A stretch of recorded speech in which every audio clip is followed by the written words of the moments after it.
everyone. My name is John Elliot, and I am the Director of Education and Community Engagement here at the Portland Symphony Orchestra, where it is my pleasure to kind of administer and work on a number of programs that we're really proud of, like our youth concert series for 4th and 5th graders, our kinder concert series that goes all over the state of Maine for K through 3, and our Discovery concert series, which is family-focused Sunday afternoon programs. But today, it's my good fortune to be able to introduce to you one of the newest members to the PSO family, our Assistant Conductor and Community Liaison, Mr. Andrew Crust.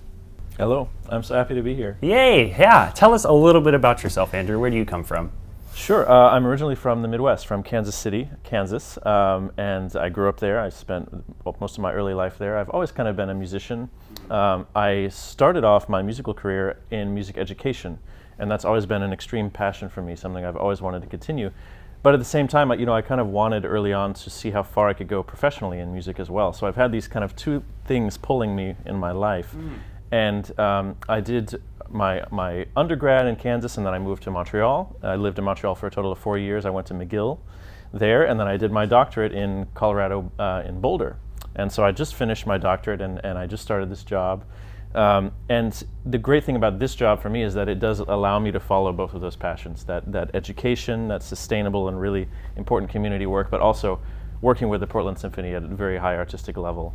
And so it's my first time really in Maine, and I'm discovering what it's all about and loving it so far. That's great. Well, how lucky we are to have somebody that can sort of, you have a big job title. It's Assistant Conductor and Community Liaison, right? So for somebody to be able to have experience in both of those fields is really important to what we do, because as much as we are really proud of what we do on stage and kind of artistically, we also do a lot of work in the community. So it's a totally different skill set. So do you mind if I ask, you maybe have an experience from when you were younger and interested in pursuing music that really you were passionate about or really drove you to keep going?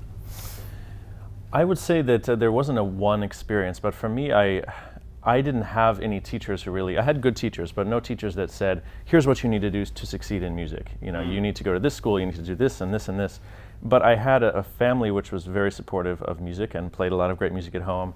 But I think my path was a little less traditional in that I had to sort of find my own way, which has strengthened, I think, my own journey, because I am convinced that this is what I want to do, instead of having been placed in this world and this is what you're going to do for the rest of your life.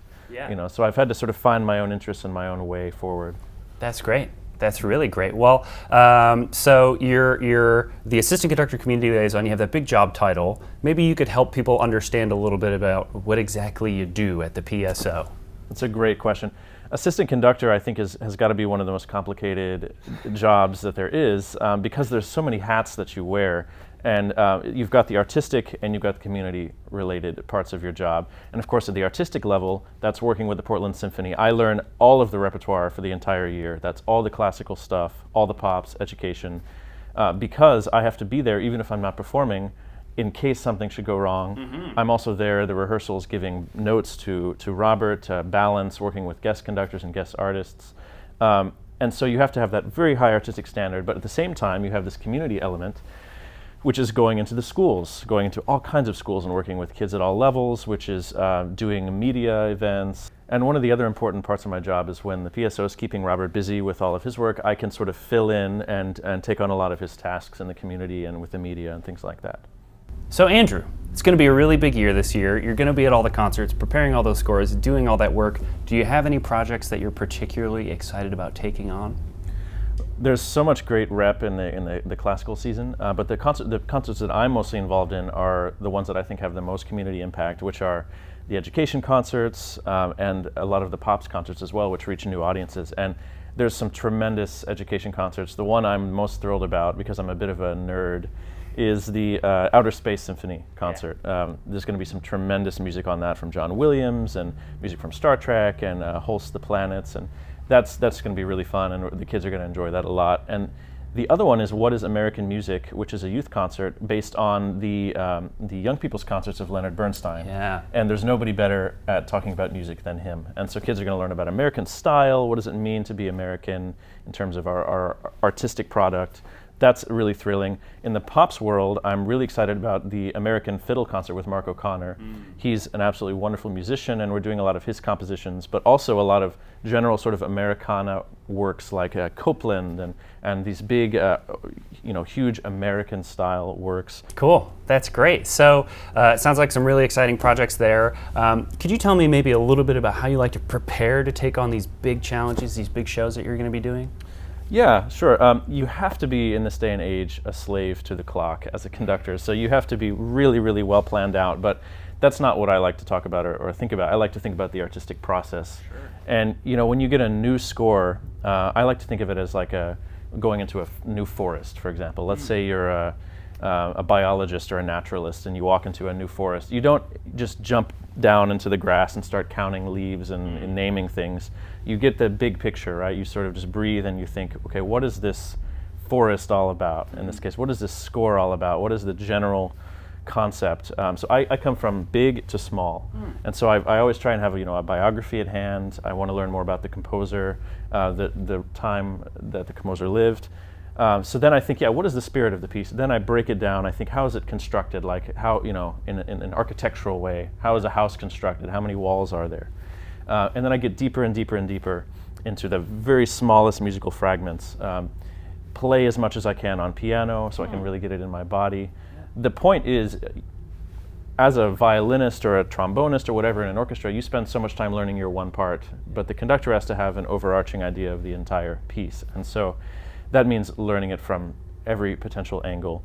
And then after that comes the rehearsal preparation. As I mentioned before, you have to be, for many of these concerts that I do, the rehearsals there's very short and not a lot of rehearsal time, and so they have to be very well structured. And then the final thing I try and think about is leaving a little something for that performance, because if you give everything in your dress rehearsal, then the concert's not going to be special. So try and leave something in reserve. I used to play for a living, and we used to have a saying that you never want to have a great dress rehearsal.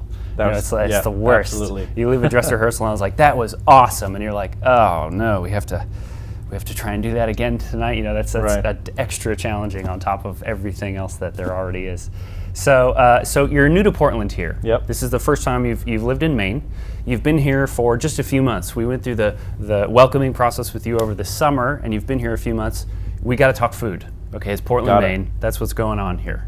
Do you have any favorite spots? I'm so scared to answer this because it's a serious thing in Portland. You might lose a lot of friends here after this answer. Well, I will say I don't have an exact answer yet because I haven't tried the buffet of things available to me. But I've tried a few things which I liked.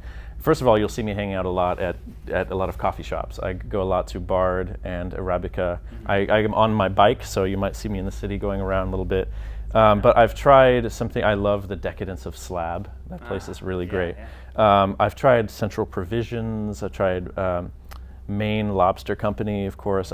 Duck Fat is very near me, and they have poutine, and with my Montreal connection, I'm excited about that. A little taste of home there. Yeah, absolutely. There's so many things. I tried Boda, great Thai restaurant. Yeah. But I need more seafood in my life, so that's my next. Yeah, you've got it's the list is long in this town, so best of luck to you for sure.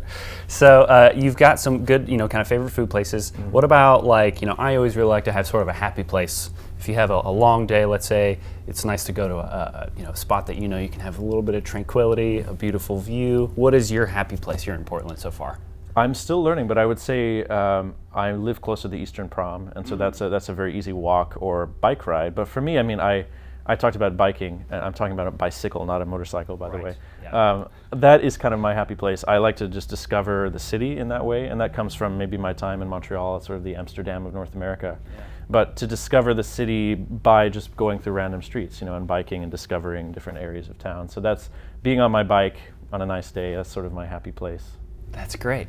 Well, Andrew, thank you so much for taking the time to chat with me today, and welcome to Portland. Welcome to the Portland Symphony. We're really lucky to have you. We're excited to get started. Excited to get you to work.